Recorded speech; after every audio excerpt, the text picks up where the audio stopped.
जी बच्चों अस्सलाम वालेकुम। So what we are starting today, हम लोगों ने अपनी पैरासाइटोलॉजी स्टार्ट की हुई थी। माइक्रोबायोलॉजी, पैरासाइटोलॉजी मैंने आप लोगों को पहले ही बताया था। अच्छा, पिछली वीडियो में के अंदर मैंने सारा आप लोगों को जो पैरासाइटोलॉजी का जनरल ओवरव्यू है वो सारा आप लोगों को समझा दिया था। अब हम जो है ना वो चैप्टर वाइज मूव करेंगे। जो आप लोगों के सिलेबस है, आप लोगों के एलओज हैं, उसी के मुताबिक अब मैंने ये सोचा था कि मैं आप लोगों को ना एलओज भी साथ में ऊपर लिख के बता दिया करूँगी कि ये कौन सा वाला एलओ है। लेकिन यार मसला ये है कि जो पैरासाइटोलॉजी है या वो है माइकोलॉजी वगैरह, तो उन्होंने सारे ऑर्गेनिज्म ना एक ही एलो के अंदर डाले हुए हैं, तो वो फिर एलो वाइज आप लोगों को ना इतना अच्छा समझ नहीं आएगा। बेसिकली इसके अंदर जितना भी मैं पढ़ा रही हूँ ना वो एलोज वाला ही है। आप लोगों ने ये सारी चीज़ें कवर करनी है। ऑलमोस्ट पूरी पैरासाइटोलॉजी ही इंक्लूडेड है। 4 चैप्टर आप लोगों के सिलेबस में है, 51, 52, 54 एंड 56। तो आज हम लोगों ने चैप्टर नंबर 51 अपना कवर करना है। चैप्टर नंबर 51 में हम लोग क्या क्या पढ़े होंगे? हम लोग पढ़े होंगे इंटेस्टाइनल एंड यूरोजेनिटल प्रोटोजोआ। मैंने आप लोगों को प्रीवियस वीडियो के अंदर बताया था कि जो प्रोटोजोआ होते हैं they can be intestinal, urogenital या blood and tissue protozoa. On the basis of site of infection हम लोगों ने इनको डिवाइड किया था। अब चैप्टर 51 के अंदर ना हम लोगों ने अपने इंटेस्टाइनल और यूरोजेनिटल प्रोटोजोआ दोनों ही कंप्लीट कवर करने हैं, ठीक है। अब इंटेस्टाइनल प्रोटोजोआ हमारे पास कहाँ पे इन्फेक्शन कॉज कर रहे होंगे? इंटेस्टाइन की इन्फेक्शन कॉज कर रहे होंगे। जो यूरोजेनिटल प्रोटोजोआ होंगे वो यूरिनरी और जेनिटल ऑर्गन के अंदर इन्फेक्शन कॉज कर रहे होंगे। सो इंटेस्टाइनल प्रोटोजोआ के अंदर ना हम लोगों ने 3 ऑर्गेनिज्म स्टडी करने हैं और यूरोजेनिटल के अंदर सिर्फ एक ऑर्गेनिज्म स्टडी करना है। ये 3 ऑर्गेनिज्म कौन कौन से हैं? एक हमारे पास अमीबा है जिसका नाम है एंटमीबा हिस्टोलाइटिका। एक हमारे पास फ्लैजेलेट है जिसका रिप्रेजेंटेटिव ऑर्गेनिज्म है जियार्डिया लैम्बलिया। एक हमारे पास स्पोरोजोन है जिसका रिप्रेजेंटेटिव ऑर्गेनिज्म है क्रिप्टोस्पोराइडियम होमिनिस। मैंने आप लोगों को पहले ही बात बताई थी कि जो प्रोटोजोआ होते हैं एक इनकी हम लोग डिवीजन कर रहे होते हैं on the basis of their structure के it can be amoeba, it can be flagellate, it can be sporozoan, it can be ciliate, और एक हम इनकी on the basis of site of infection classification कर रहे होते हैं, ठीक है। तो बेसिकली वो अमीबा है स्ट्रक्चर वाइज, लेकिन उसका जो रिप्रेजेंटेटिव ऑर्गेनिज्म है वो एंटमीबा हिस्टोलाइटिका है। अब आपके सिलेबस के अंदर यहाँ से एंटमीबा हिस्टोलाइटिका है और जियार्डिया लैम्बलिया है। क्रिप्टोस्पोराइडियम होमिनिस हमारे सिलेबस के अंदर नहीं है, इसलिए हम ये स्टडी नहीं करेंगे। हम इंटेस्टाइनल प्रोटोजोआ के लिए सिर्फ एक एंटमीबा स्टडी करेंगे और जियार्डिया स्टडी करेंगे। अच्छा, अब बहुत सारे बच्चे मुझसे ये सवाल भी कर रहे थे कि आप ही माइक्रो में जो है ना ऑर्गेनिज्म के नाम याद नहीं होते, फार्मा में ड्रग्स के नाम याद नहीं होते, बहुत मुश्किल है। तो बच्चे ये चीज़ें पता है कैसे याद होगी? जब आप इनको बार बार रिवाइज करेंगे। माइक्रो का मसला ये है कि आसान बहुत लगती है, याद भी जल्दी हो जाती है, लेकिन रिटेन नहीं रहती। फार्मा का भी यही मसला है। तो आप लोगों ने क्या करना है कि 1 से 2 मरतबा आप लोगों ने लेक्चर्स लेने, अच्छे से नोट्स बना लें, यही वाले नोट्स पढ़ लें, और पढ़ने के बाद ना आप लोगों ने अपना कोई स्टडी पार्टनर ढूंढना है, कोई रूममेट, कोई फ्रेंड, वटेवर, और उसके साथ ना डिस्कस करके चीज़ें पढ़ना है। और आप लोगों ने ना एक्टिव रिकॉल करनी है। जैसे अब ये नोट्स है ना, तो मैं बार बार इसको रट्टे लगा के पढ़ती जाऊँ, ऐसे नहीं। आपने 1-2 दफ़ा पढ़ा, उसके बाद ऐसे हाथ रख लो कि अच्छा यहाँ पे मैंने क्या बात की थी, अमीबा कौन सा है, इंटेस्टाइनल में कौन से हैं, यूरोजेनिटल में कौन से हैं। तो ये तरतीब आप लोगों ने रखनी है, एक्टिव रिकॉल के थ्रू याद करना है, पैसिवली याद नहीं करना। सो इंटेस्टाइनल प्रोटोजोआ के अंदर हमारे पास 3 ऑर्गेनिज्म है, एंटमीबा है, जियार्डिया है, क्रिप्टोस्पोराइडियम है। हम लोगों ने एंटमीबा और जियार्डिया स्टडी करना है। यूरोजेनिटल प्रोटोजोआ के अंदर हमारे पास एक फ्लैजेलेट आ जाता है जिसका नाम है ट्राइकोमोनास वेजिनालिस, ठीक है। तो यूरोजेनिटल की वीडियो मैं इंशाल्लाह नेक्स्ट उसमें अपलोड कर दूंगी। आज का जो हमारा टॉपिक है दैट इज इंटेस्टाइनल प्रोटोजोआ। हमने एंटमीबा पढ़ना है, जियार्डिया पढ़ना है, बस खत्म, छोटा सा चैप्टर है। अब नाम से पता चल रहा है एंटमीबा हिस्टोलाइटिका कि अमीबा है, तो ये अमीबियासिस कॉज करेगा, ठीक है। अमीबियासिस कॉज करता है, अमेबिक डायसेंट्री कॉज करता है। डायसेंट्री हम किसको बोलते हैं? ब्लडी डायरिया को बोलते हैं। और ब्लडी डायरिया हम लोगों ने बैक्टीरिया के अंदर भी बहुत ज़्यादा पढ़े थे। कैम्पेलोबैक्टर में पढ़ा था हम लोगों ने, EHEC में पढ़ा था, शिगीला में पढ़ा था, ठीक है। सो ये हमारे पास अमीबिक डायसेंट्री कॉज करता है और लिवर एब्सेस कॉज करता है। अभी मैं तफसील में बताती हूँ कैसे कॉज करता है। इससे पहले हम इसकी प्रॉपर्टीज़ पढ़ते हैं। अब मैंने आप लोगों को प्रीवियस वीडियो के अंदर, जनरल ओवरव्यू वाली वीडियो के अंदर सारा एक्सप्लेन किया था कि ट्रोफोसाइट क्या होता है, सिस्ट क्या होता है। सो बेसिकली ये जो एंटमीबा है ये आपके अंदर जो अपना साइकिल कंप्लीट करेगा तो इसके 2 स्टेजेस होते हैं, ठीक है। एक in the form of trophocyte भी एग्जिस्ट कर सकता है, in the form of cyst भी एग्जिस्ट कर सकता है। जो ट्रोफोसाइट फॉर्म होती है वो फॉर्म होती है जो मोटाइल है, जो हरकत कर रही है, जो आपको मिलेगा डायरियल स्टूल के अंदर। ये ट्रोफोसाइट और सिस्ट जो है ना वो दोनों स्टूल्स के अंदर आपको मिलते हैं। आपकी बॉडी के अंदर भी होंगे, पेशेंट की बॉडी के अंदर भी होंगे, और पेशेंट जब स्टूल पास करेगा तो स्टूल के अंदर भी आएंगे, जिसको हम डायग्नोस्टिक एस्पेक्ट के अंदर यूज़ करेंगे।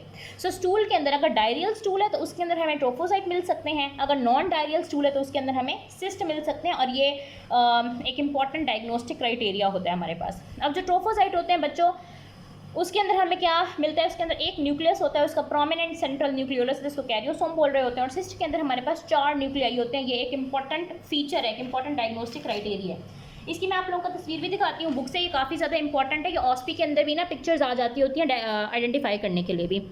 सो ये जो आपको ए में नजर आ रहा है, ये इंटरमीबा हिस्टोलाइटिका का ट्रोफोसाइट है और इसके अंदर हमारे पास कितने न्यूक्लियस होते हैं, एक न्यूक्लियस होता है। ये जो है ना, ये इसका न्यूक्लियस है और ये इसने एक आरबीसी को इंजेस्ट किया हुआ है, तो आप लोगों ने कंफ्यूज नहीं होना। इंटरमीबा हिस्टोलाइटिका का ये आपको न्यूक्लियस दिखाया हुआ है और एक आपको जो है ना इंजेस्टेड रेड ब्लड सेल दिखाया हुआ है। So this is the trophozoite of Entamoeba histolytica का। ये इंटरमीबा हिस्टोलाइटिका का सिस्ट है जिसके अंदर 4 न्यूक्लियाई बने हुए हैं, ठीक है। तो इनकी पहचान भी आप लोगों को आनी चाहिए। ये इसके लाइफ साइकिल के 2 स्टेजेस हैं। अब हम आगे बात करते हैं कि ये जो सिस्ट है ना बच्चों, ये जब आप पानी को बॉईल करते हैं, पानी को फिल्टर करते हैं ना, तो ये सिस्ट उसके अंदर किल हो जाते हैं। आप लोगों ने बहुत दफ़ा बात सुनी हुई होगी कि पानी को हमेशा उबाल के इस्तेमाल करना चाहिए। ख़ासतौर पर जो लोग हॉस्टल्स में रहते हैं या जो लोग किसी भी कंबाइंड सेटअप में रहते हैं ना, उनको लोगों को ख़ास तौर पर चाहिए कि वो पानी का बड़ा ख्याल रखें। हमारे अपने हॉस्टल में इवन पानी इतना गंदा आता है ना कि मैं खुद मैंने कैटल रखी हुई है, मैं उसके अंदर उबाल के फिर उसको ठंडा करके पीती हूँ, काम एक्स्ट्रा करना पड़ जाता है। लेकिन यार आप लोग अपना बहुत ज़्यादा ख्याल रखा करो। पानी से, पुअर सैनिटेशन की वजह से, ख़राब पानी की वजह से बहुत ज़्यादा इन्फेक्शंस फैलती हैं, हेपेटाइटिस ए भी फैलता है, तो आप लोगों ने अपना ख्याल रखना है। तो हमारे पास जो सिस्ट होते हैं ना, वो बॉइलिंग ऑफ द वाटर से, फिल्ट्रेशन ऑफ द वाटर से रिमूव हो जाते हैं, क्लोरीनेशन से ये रिमूव नहीं होते, क्लोरीन डालने से रिमूव नहीं होते। अब इसकी पैथोजेनेसिस हमारे पास क्या रहेगी बेसिकली, कि हमने बात की कि ये 2 फॉर्म्स के अंदर एग्जिस्ट कर रहा होता है, सिस्ट की फॉर्म में भी एग्जिस्ट कर रहा है, ट्रोफोसाइट की फॉर्म में भी एग्जिस्ट कर रहा होता है। और प्रीवियस वीडियो में मैंने आप लोगों को बताया था कि जो ट्रांसमिशन होती है बेसिकली वो सिस्ट के थ्रू होती है। सिस्ट इन्वायरमेंट में एग्जिस्ट कर रहे होते हैं और फिर आप उसको अपने अंदर ले जाते हो और अंदर जाके वो ट्रोफोसाइट में कन्वर्ट होते हैं। और ट्रोफोसाइट एक्टिव फॉर्म है, फीडिंग फॉर्म है, वो आपके अंदर बीमारी कॉज करेगा। सो इंजेक्शन ऑफ सिस्ट से ये हो रहा होता है। और इसकी ट्रांसमिशन कैसे होती है बच्चों, फीको ऑरल रूट के थ्रू या एनल ऑरल रूट के थ्रू, कंटेमिनेटेड फूड या वाटर के थ्रू। इसका मतलब ये है कि जो फीसेज हैं, फीको ऑरल जो फीसेज हैं वो आपके ऑरली चली गई हैं, आपके मुंह में चली गई हैं। अब ये कैसे होता है कि अगर फॉर एग्जांपल आप कोई ऐसा पानी पी रहे हो या खाना खा रहे हो जिसके अंदर फीसेज मिक्स हुई हुई हैं, जो गटर का पानी है वो नॉर्मल पानी की लाइनों के अंदर मिक्स हो गया है, या कोई ऐसा बंदा खाना बना रहा है या पानी दे रहा है जिसने वॉशरूम से निकल के अपने हाथ नहीं धोए, तो इन तमाम चीज़ों की वजह से जो है ना ये इन्फेक्शंस हो सकती हैं। एनल ऑरल रूट भी हो सकता है, एनल सेक्स की वजह से हो सकता है, या किसी भी और पर्पज़ की वजह से हो सकता है। इसका कोई एनिमल रिजर्वॉयर नहीं होता। पुअर सैनिटेशन इसका बहुत बड़ा रिस्क फैक्टर है कि नकासी आपका निज़ाम अगर अच्छा नहीं है तो बहुत ज़्यादा ये चीज़ हो सकती है। सो आप लोग क्या करते हो कि आप अपने इन्वायरमेंट से सिस्ट इंजेस्ट करते हो, वो सिस्ट आपकी आइलियम के अंदर जाके, आपके स्मॉल इंटेस्टाइन के अंदर जाके ट्रोफोसाइट में कन्वर्ट हो जाते हैं। और ट्रोफोसाइट जो होती है वो इन्फेक्शियस फॉर्म होती है, वो फीडिंग फॉर्म होती है, वो बीमारी कॉज करती है। अब जो एक सिस्ट होता है ना बच्चों, वो 8 ट्रोफोसाइट्स के अंदर आगे जाके कन्वर्ट, यानी आपने एक सिस्ट इंजेस्ट किया तो it will convert into 8, it will be converted into 8 trophozoites inside your ileum. और ये कॉलोनाइज कर रहा होता है आपके लार्ज इंटेस्टाइन को, आपके सीकम और आइलियम का ये कॉलोनाइजर होता है।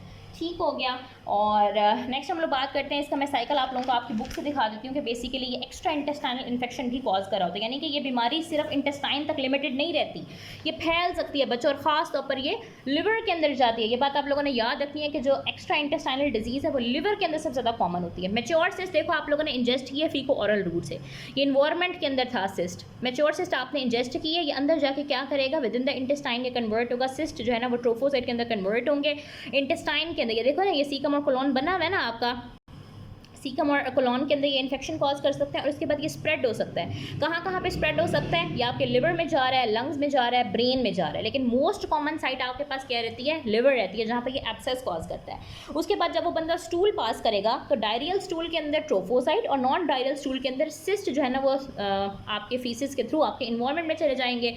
फिर अगर यही फीसिस किसी पीने वाली पानी के अंदर मिल जाती है और कोई बंदा उनको इंजेस्ट कर लेता है तो दोबारा से ये साइकिल पूरा चल जाएगा। तो ये बहुत आसान से साइकिल है, उम्मीद है आप लोगों को की समझ आ गई होगी। अब ये बच्चे इसके विरुलेंस फैक्टर क्या रहते हैं कि ये आपके अंदर किस तरह से इन्फेक्शन कॉज कर रहा होता है, आखिर इसके पास ऐसे कौन से हथियार हैं कि ये आपकी इम्यून सिस्टम को दगा दे के आपके अंदर इन्फेक्शन कॉज कर रहा है। सो बच्चों एक तो ये आपके कोलोन के एपिथेलियम को इन्वेड कर रहा होता है, इन्वेजन। आपको पता है जहाँ पे भी इन्वेजन होती है वहाँ पे हमेशा ब्लडी स्टूल्स होते हैं, ठीक है। इसके अलावा ये कुछ एंजाइम सेक्रेट करता है, ये लोकलाइज्ड नेक्रोसिस कॉज करता है, किसी हद तक इन्फ्लेमेशन भी कॉज कर सकता है। तो आपने इसके अंदर इन्वेजन और एंजाइम की सेक्रेशन याद रखनी है। बच्चों जब ये आपकी मस्कुलैरिस लेयर तक पहुंचता है ना, मस्कुलैरिस का आपको पता ही होगा, सेकेंड ईयर में हिस्ट्री में पढ़ा होगा, वो सारा एपिथेलियम, लेमिना प्रोप्रिया, मस्कुलैरिस म्यूकोजी, मस्कुलैरिस प्रोप्रिया, सब म्यूकोजा, एडवेंटिशिया वगैरह सारा ना, ठीक है। म्यूकोजा, सब म्यूकोजा, मस्कुलैरिस और एडवेंटिशिया, ये 4 लेयर्स होती हैं। अब ये जब मस्कुलैरिस लेयर को इन्वॉल्व करता है ना, तो वहाँ पे फ्लास्क शेप अल्सर बनाता है। ये बहुत इंपॉर्टेंट बात है बच्चों की, इस तरह से ना ये हिस्टोलॉजिकल डायग्राम में बनी हुई है, ये फ्लास्क शेप अल्सर्स बने हुए हैं, ठीक है। और जब ये सब म्यूकोजा की लेयर में जाता है तो वहाँ पे पोर्टल सर्कुलेशन को इन्वेड करता है। आपको पता है ना कि जो सब म्यूकोजा होता है, म्यूकोजा के नीचे होती है सब म्यूकोजा की लेयर, और जो सब म्यूकोजा होती है इसके अंदर सारी वेसल्स वगैरह होती हैं, ठीक है, ब्लड वेसल्स वगैरह होती हैं। इस वक्त हम हिस्ट्री तो नहीं पढ़ रहे, बस इतना याद रखो कि सब म्यूकोजा के अंदर वेसल्स वगैरह होती हैं, नर्व्स होती हैं, सब म्यूकोजल प्लेक्सेस होता है, इसको ऑर्बैक प्लेक्सेस कहते हैं शायद। तो वहाँ पे जो है ना ये ऑर्गेनिज्म अगर सब म्यूकोजा में चला जाए तो जो पोर्टल सर्कुलेशन होती है ना उसको ये इन्वेड कर रहा होता है, ठीक है। जब पोर्टल सर्कुलेशन को इसके ट्रोफोसाइट्स इन्वेड करेंगे तो वो फिर आगे जब एक चीज़ ब्लड में चली गई है तो इसका मतलब है ब्लड जहाँ जहाँ जा रहा है वहाँ पे वो चीज़ जाएगी। और आप लोगों को थोड़ा सा आइडिया होगा भी कि जो इंटेस्टाइन, ये सारा गट, स्प्लीन, इसका जो सारा ब्लड होता है ना, गट का जो ब्लड होता है ये डायरेक्टली हार्ट में नहीं जाता, इसका डीऑक्सीजनेटेड ब्लड पहले पोर्टल वेन के थ्रू लिवर में जाता है, पता है ना आपको, सेकेंड ईयर में पढ़ा होगा।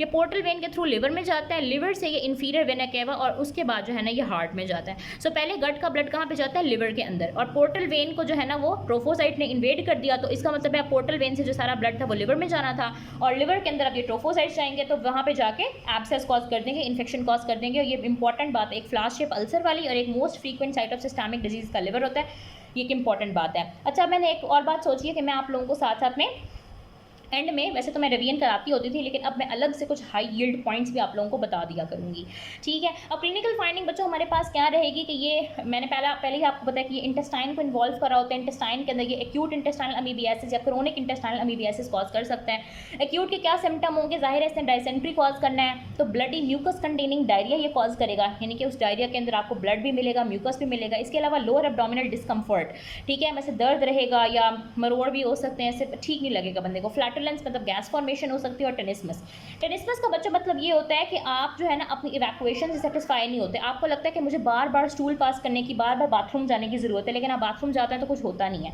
सो tenesmus is the urge to defecate, ठीक है। अब क्रोनिक अमीबियासिस में हमारे पास क्या रहता है कि अक्सर औकात डायरिया रहता है, ओकेजनल डायरिया। आप लोगों ने ये बात काफ़ी नोटिस की होगी कि बहुत सारे लोग आपको मिलते हैं हॉस्टल में, खास तौर पर ना पेट के मसाइल बहुत होते हैं, तो वो कहते हैं कि हमें ना अक्सर डायरिया रहता है, हमें साल में 6 महीने डायरिया रहता है, हर वक्त डायरिया रहता है। तो ऐसे लोगों को अपनी स्क्रीनिंग कराने की बहुत ज़्यादा ज़रूरत है। ओकेजनल डायरिया, साथ में वेट लॉस और फटीग, और ये जो पर्सन होते हैं इसके कैरियर भी हो सकते हैं, यानी कि वो स्टूल जब पास कर रहे हैं उनको ओकेजनल डायरिया रह रहा है तो उसके अंदर उनकी फीसिस के अंदर सिस्ट हो सकते हैं और वो ट्रांसमिट कर सकते हैं दूसरों को इन्फेक्शन। इसके अलावा बच्चों को कह रहे हैं कि अमीबोमा भी हो सकता है। अमीबोमा बेसिकली हमारे पास क्या है, ये हमारे पास एक ग्रेनुलोमेटस लियन है जो कि सीकम के अंदर या रेक्टोसेगमेंटल एरियाज ऑफ कोलोन के अंदर बन सकती है। बच्चों ग्रेनुलोमा हमारे पास क्या होता है, जब आपकी बॉडी किसी ऑर्गेनिज्म को, किसी इन्वेडिंग ऑर्गेनिज्म को कम्प्लीटली ख़त्म नहीं कर सकती ना, तो वो उसको वॉल ऑफ कर देती है, उसके इर्द गिर्द एक दीवार खड़ी कर देती है। इसी तरह से है कि जब आप एक पर्सन है, जिससे कोई क्रिमिनल है, उसको आप मार नहीं सकते तो आप क्या करते हैं, उसको जेल के अंदर बंद कर देते हैं। तो ये भी इसी तरह से है कि जब आप किसी ऑर्गेनिज्म को कम्प्लीटली वाइप ऑफ ना कर सके तो आप उसके इर्द गिर्द एक वॉल खड़ी कर देते हैं, जिसमें आपके एपिथेलॉइड सेल्स भी होते हैं, मल्टीन्यूक्लिएटेड जाइंट सेल्स भी होते हैं। खैर ये अभी टॉपिक नहीं है, बस आप इतना याद रखो कि अमीबोमा क्या होता है कि कोलोन के अंदर ये ग्रेनुलोमेटस लियन की फॉर्म में उस ऑर्गेनिज्म को, ये जो है हमारे पास एंटमीबा हिस्टोलाइटिका, उसको कैद कर देते हैं, उसको कहते हैं अमीबोमा। इसके अलावा ये लिवर के अंदर जो है ना एब्सेस कॉज कर सकता है, amoebic abscess of the liver. Abscess किसको कहते हैं बच्चों, एब्सेस भी हमारे पास यही होता है कि वॉल ऑफ करना होता है हमने ऑर्गेनिज्म को, लेकिन साथ में पस भी होती है और इन्फ्लेमेशन भी होती है। एब्सेस का जो मेन चीज़ है ना वो हमारे पास पस की फॉर्मेशन है। राइट अपर क्वाड्रेंट पेन होगा, आपको पता है ना कि लिवर जो होता है वो राइट अपर क्वाड्रेंट में होता है, तो राइट अपर क्वाड्रेंट का पेन होता है, साथ में वेट लॉस है, फीवर है, टेंडर इन लार्ज लिवर, हिपैटोमेगैली भी आपको समवट मिलेगी। एंड राइट लोब एब्सेस जो है ना, जो राइट लोब का एब्सेस होता है वो डायाफ्राम को भी आगे पेनिट्रेट कर सकता है और लंग में भी डिजीज़ जा सकती है और ब्रेन में भी डिजीज़ जा सकती है। मैंने आप लोगों को बताई है ना बात, मैंने आप लोगों को पिक्चर भी दिखाई थी। अच्छा जब हम एस्पायरेट करते हैं ना इस एब्सेस को, आपको पता है एब्सेस को हमेशा वो इंसियन ड्रेनेज करनी पड़ती है। जब आप एस्पायर करेंगे, इसका सैंपल निकालेंगे ना एब्सेस को ड्रेन करने के लिए, तो आपको वहाँ पे ब्राउन येलो रंग की पस नज़र आएगी, उसकी अपीयरेंस और कंसिस्टेंसी एनकवी पेस्ट जैसी होगी। अब एनकवी पेस्ट एक पेस्ट होता है, आप इसको छोड़ो, हमारा टॉपिक ये नहीं है, बस आपने याद रखना है कि ये ब्राउन येलो पस होगी, इसकी कंसिस्टेंसी एनकवी पेस्ट जैसी होगी। अब हम लैब में इसको कैसे डायग्नोस करते हैं, पहले मैं आप लोगों को यहाँ तक की बात रिपीट कर देती हूँ। वीडियो में थोड़ी लंबी बनाती हूँ नो डाउट, लेकिन मैं कोशिश यही करती हूँ कि इतनी दफ़ा बात करूँ कि आप लोगों को बुक खोलने की ज़रूरत ना पड़े और आप लोगों को सारा यहीं से याद हो जाए। बच्चों हम लोगों ने इंटेस्टाइनल प्रोटोजोआ शुरू किए हुए हैं, उसके अंदर हमने 3 ऑर्गेनिज्म पढ़ने हैं। अभी हम पहला ऑर्गेनिज्म पढ़ रहे हैं एंटामीबा हिस्टोलाइटिका का, जो एक अमीबा होता है। ये अमीबिक डायसेंट्री और लिवर एब्सेस कॉज कर रहा होता है, ठीक है। यानी कि ये dysentery blood and mucus containing diarrhoea cause कर सकता है, अगर एक्यूट फॉर्म के अंदर वो टेनिस्मस कॉज कर सकता है, फ्लैटुलेंस कॉज कर सकता है। क्रोनिक फॉर्म में जब ये जाता है तो ये साथ में occasional diarrhoea, weight loss, fatigue वगैरह कॉज कर सकता है, अमीबोमा कॉज कर सकता है। लिवर के अंदर जाएगा तो वहाँ पे एब्सेस कॉज कर सकता है, ब्रेन के अंदर भी एब्सेस कॉज करता है, डायाफ्राम और लंग्स में भी जा सकता है। इसकी एक्स्ट्रा इंटेस्टाइनल साइट्स जो है ना आपने वो याद रखनी है, ठीक है। इंपॉर्टेंट प्रॉपर्टीज़ क्या रहती हैं, ये ट्रोफोसाइट सिस्ट फॉर्म के अंदर एग्जिस्ट करता है। ट्रोफोसाइट डायरियल स्टूल में, सिस्ट हमारे पास नॉन डायरियल स्टूल में होते हैं। ट्रोफोसाइट के अंदर एक न्यूक्लियस होता है, सिस्ट के अंदर 4 न्यूक्लियाई होते हैं, मैंने आप लोगों को दिखाई दी है। फिर मैंने आप लोगों को इसका सारा साइकिल बताया है कि सिस्ट किस तरह आपकी आइलियम में जाके कन्वर्ट होते हैं ट्रोफोसाइट के अंदर और वो कॉलोनाइज करते हैं सीकम और कोलोन को, वहाँ पे इन्फेक्शन कॉज करते हैं। किस तरह से कि वो इन्वेजन भी शो करते हैं और एंजाइम्स की सिक्रीशन कॉज करके लोकलाइज नेक्रोसिस भी कॉज करते हैं। फिर वो मस्कुलरिस लेयर में फ्लैश शेप अल्सर बनाते हैं। सब म्यूकोजा में वो पोर्टल सब म्यूकोजा में जब जाएंगे तो पोर्टल सर्कुलेशन के थ्रू लिवर के अंदर भी जा सकते हैं। फिर हमने इसकी क्लिनिकल फाइंडिंग थोड़ी सी स्टडी की थी। अब हम इसकी लैब डायग्नोसिस पढ़ते हैं। जाहिर है बच्चों आपके पास जो मेजर कंप्लेन होती है वो इसके अंदर डायरिया की होती है, तो आप स्टूल का स्पेसिमन लेते हैं और आप उसको जो है ना वो इन्वेस्टिगेट करते हैं। तो जब आप इंटेस्टाइनल एमीबियासिस के लिए डायग्नोसिस करेंगे तो आपको डायरियल स्टूल के अंदर ट्रोफोसाइट मिलेंगे, जिस तरह मैंने वीडियो के स्टार्ट में बात की है।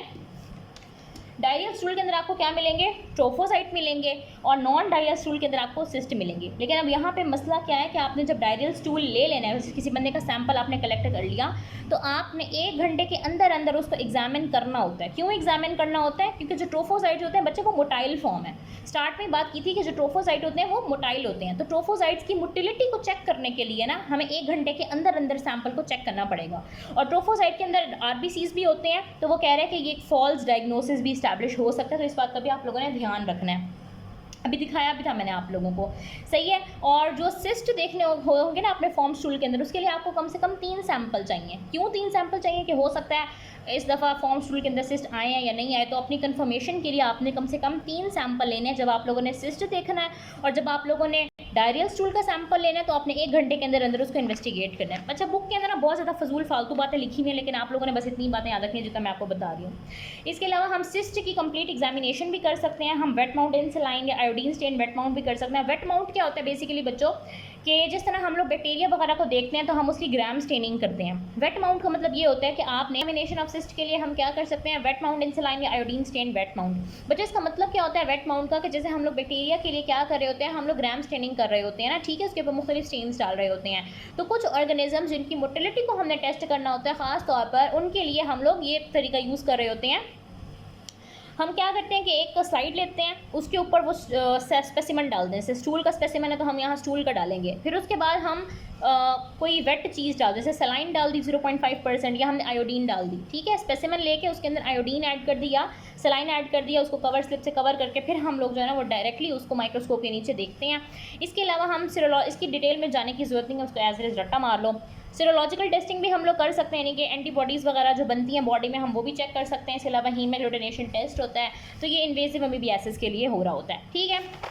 अब मैंने आप लोगों को यहाँ से सारा रिवाइज करा दिया कि हम लोगों ने ये कौन कौन सी डिजीज़ कॉज करता है, इसकी प्रॉपर्टीज़ कौन कौन सी होती हैं, इसकी पैथोजेनेसिस क्या है, इसका लाइफ साइकिल क्या है, इसके विरुलेंस फैक्टर 2 आप लोगों को आने चाहिए, फ्लैश शेप अल्सर का यहाँ से पता होना चाहिए, क्लिनिकल फाइंडिंग पढ़ी है, उसके अलावा लैब डायग्नोसिस पढ़ा है। अब मैं आप लोगों को आपकी बुक से दिखाती हूँ। पहले मैंने आप लोगों को इसकी तस्वीर दिखाई थी। ये बच्चों हमारे पास ट्रोफोसाइट था, ये हमारे पास सिस्ट था, ये आपको जो है इसने तस्वीर दिखाई दी है, ट्रोफोसाइट की पिक्चर दिखाई हुई है, सही है। और यहाँ पे जो है ना आपको सिस्ट की पिक्चर दिखाई हुई है, ये लाइफ साइकिल दिखाया हुआ है, मैंने आप लोगों को सारा पढ़ा दिया। यहाँ पे फ्लैश शेप अल्सर भी दिखाया हुआ है, और ये आप लोगों की बुक से है, तो मैंने आप लोगों को सारा जो है ना वो एक्सप्लेन यहाँ पे कर दिया। वैसे कुछ हाई यील्ड पॉइंट्स है वो मैं आप लोगों को बता देती हूँ कि जो आप लोगों के MCQs पॉइंट जहाँ से बन सकते हैं। आप लोगों ने बच्चों याद रखना है कि जो ट्रोफोसाइट है वो डायरियल स्टूल के अंदर मिलेगा, सिस्ट जो होगा वो नॉन डायरियल स्टूल के अंदर मिलेगा। ट्रोफोसाइट के अंदर 1 न्यूक्लियस है, सिस्ट के अंदर 4 न्यूक्लियाई हैं। एक सिस्ट आगे जाके 8 ट्रोफोसाइट के अंदर कन्वर्ट होता है। इसकी डिजीज़ आप लोगों को आनी चाहिए, अमीबिक डायसेंट्री और liver abscess. Most frequent site क्या होती है सिस्टमिक डिजीज की? लिवर, लेकिन इसके अलावा लंग, डायाफ्राम, ब्रेन भी हो सकता है। फ्लाश या पल्सर फॉर्मेशन आप लोगों ने याद रखनी है और इसके विरुलेंस फैक्टर याद रखने हैं, इन्वेजन और एंजाइम की सिक्रीशन। तो कुछ हाई यील्ड पॉइंट्स है, मैं सोचती हूँ कि हर वीडियो के साथ ये भी मैं ऐड किया करूँ। अच्छा, अब आप लोग मुझे कह रहे थे कि मैं इन सब के नोट्स आप लोगों को शेयर कर दिया करूँ, तो बच्चों नोट्स बनाने में टाइम लगता है, ठीक है। जब मैं सारा कंप्लीट कर लूँगी पैरासाइटोलॉजी, उसके बाद ही मैं आप लोगों को नोट्स शेयर कर सकती हूँ ना। मैं एक एक पेज तो अलग अलग रोज़ नहीं भेज सकती, एक ही दफ़ा PDF बनेगा, तो थोड़ी सी आप लोगों ने तसल्ली दिखानी है। नेक्स्ट वीडियो के अंदर इंशाल्लाह हम लोग जार्डिया डिस्कस करते हैं और उससे नेक्स्ट वीडियो के अंदर हम लोग अपना यूरोजेनिटल प्रोटोजोआ डिस्कस करते हैं। Thank you very much.